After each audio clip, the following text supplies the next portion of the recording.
कटौती प्रस्ताव को बल देने के लिए मैं खड़ा हुआ हूं। माननीय सिंचाई मंत्री जी और माननीय कृषि मंत्री जी बैठे हैं। केवल एक सवाल करना चाहता हूं। अभी इन्होंने बताया कि हमारा प्रदेश इतना खुशहाल हो गया है कि किसी चीज़ की आवश्यकता नहीं है। मैं केवल एक बात पूछना चाहता हूं दोनों लोगों से, 1 किलो बीज को 1 कुंटल बनाने वाला किसान कंगाल क्यों है? 1 किलो गेहूं को 950 ग्राम का दलिया बनाने वाला ये उद्योगपति धनवान क्यों है? केवल इस पर विचार कर लीजिए कि किसान के अनाज की कीमत तय नहीं कर पा रहा किसान, और ये धनवान इसलिए है उद्योगपति कि वो अपने माल का दाम खुद तय करता है। सबसे पहला सवाल तो यही है। बहुत अच्छी बातें हमारे सिंचाई मंत्री जी ने कही हैं। सिंचाई मंत्री जी, हमारा जनपद बलिया अंतिम छोर पे आता है, तो विकास की किरण तो पहुंचती नहीं, आपके नहर का पानी भी तेल तक नहीं पहुंच पा रहा है। कई बार हमने सिंचाई विभाग के अधिकारियों को फ़ोन किया। जब किसान हमको फ़ोन करता है, हम फ़ोन करते हैं तो कहते हैं कि बिजली नहीं है, कभी कहते हैं कि हमारा तेल तक की सफाई नहीं हो पाई, सफाई का काम चल रहा है।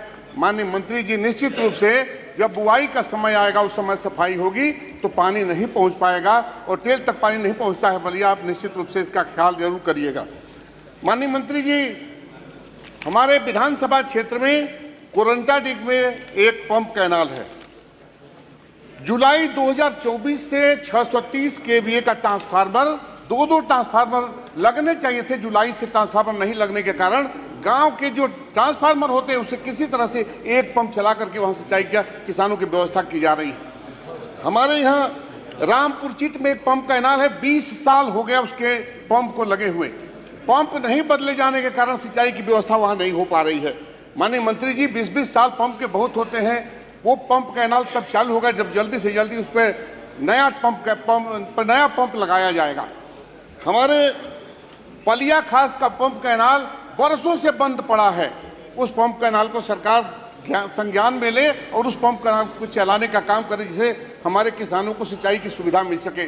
सुहाव का पंप कैनाल बरसों से बंद पड़ा है, वहाँ सारा इंतजाम है, लेकिन वो पंप कैनाल बरसों से बंद पड़ा है। मैं सरकार का ध्यान आकृष्ट करना चाहता हूँ कि सिंचाई की व्यवस्था नहीं होगी तो किसान हमारा सिंचाई नहीं करेगा तो किसान की उपज कहाँ से बढ़ेगी और दोगुनी आय कहाँ से आएगी। मैं माननीय मंत्री जी से कहना चाहता हूँ कि ये कर्मचारी आपने जो रखे हैं वो कर्मचारी वहाँ केवल डेली बेसिस पर रखे जाते हैं जो अपना काम करते हैं, और किसान जब उससे बात करता है तो कभी कभी उनसे लड़ाई हो जाया करती है।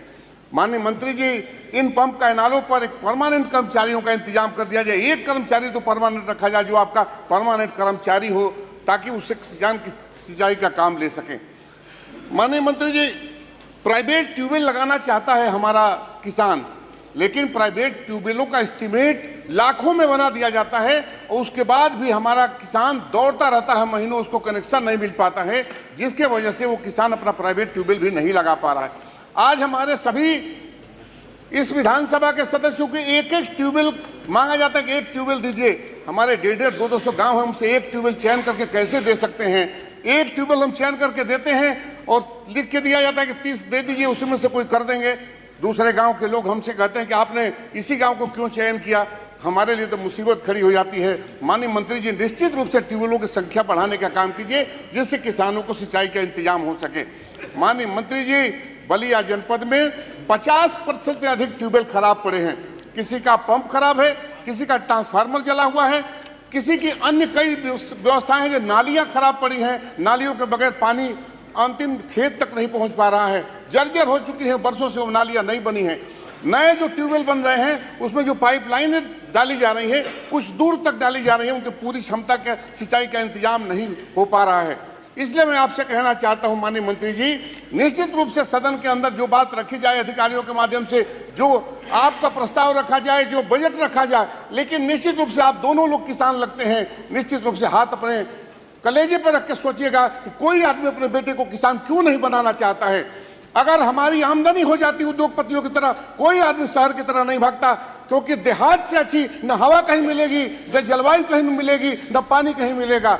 इसलिए मैं आपसे कहना चाहता हूं कि अगर इंतजाम आप अच्छा कर दें तो गांव का आदमी गांव में रह करके अपने बच्चे को भी किसानी करा करके और निश्चित रूप से उद्योगपतियों की तरह शाम को निकल करके और अब 4-4 पहिया की गाड़ियों में, अच्छी गाड़ियों में चलने का किसान काम करेगा। ये माननीय सदस्य समाप्त कर लीजिए। माननीय सदस्य खुशहाल होगा। समाप्त निश्चित कर रूप से लीजिए। मैं उस कटौती पे बल देते हुए अपनी बात को खत्म करता हूं।